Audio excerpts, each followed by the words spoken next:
En realitat, la senyoreta Funkel es feia dir així perquè no s'hauria pogut fer dir senyora Funkel. La seva mare encara vivia. Acabo de dir que la senyoreta Funkel era bellíssima. Per això no sé com haig d'anomenar la senyora Funkel. Arcaica, prehistòrica, antediluviana, Matusalem, Vetusta.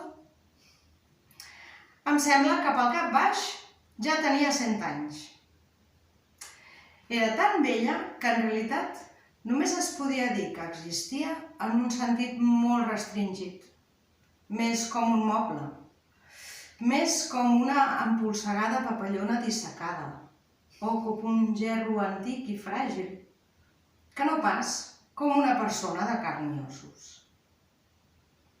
No es movia ni parlava. Almenys ningú no ho havia vist. Sempre l'havia vist asseguda. A l'estiu l'embolcallava un vestit blanc de tul. I a l'hivern anava totalment coberta de vellut negre. Al damunt apareixia un cap de tortuga com enganxat.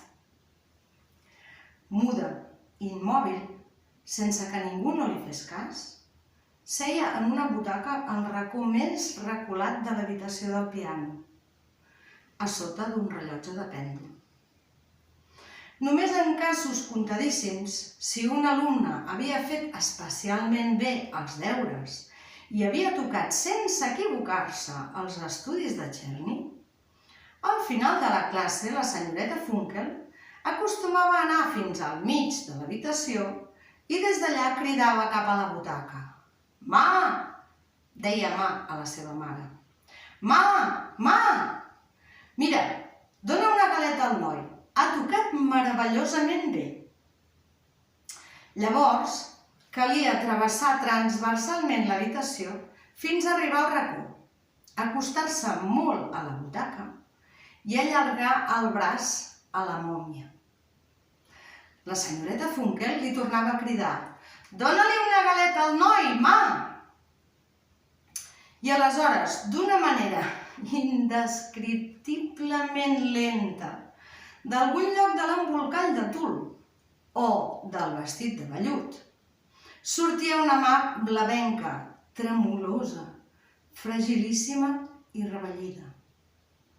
Els ulls i el cap de tortuga es quedaven immòbils, mentre la mà es desplaçava des del braç de la butaca cap a una tauleta auxiliar on hi havia una plata amb pastes.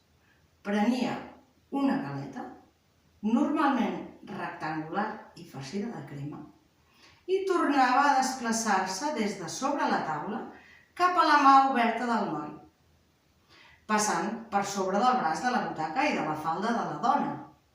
I com si fos una peça d'or, els dits ossosos la dipositaven a la mà de l'alumne.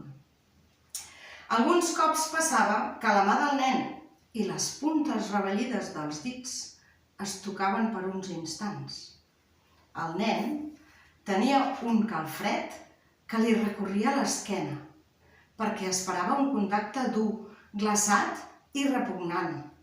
I per contra, era càlid, afectuós, increïblement tendre, lleuger, ràpid i estremidor, com si un ocell volés des de la mà. I el noi balbucejava: «Moltes gràcies, senyora Funkel». Després sortia de l'habitació, abandonava la casa fosca i es trobava a l'aire lliure, sota el sol.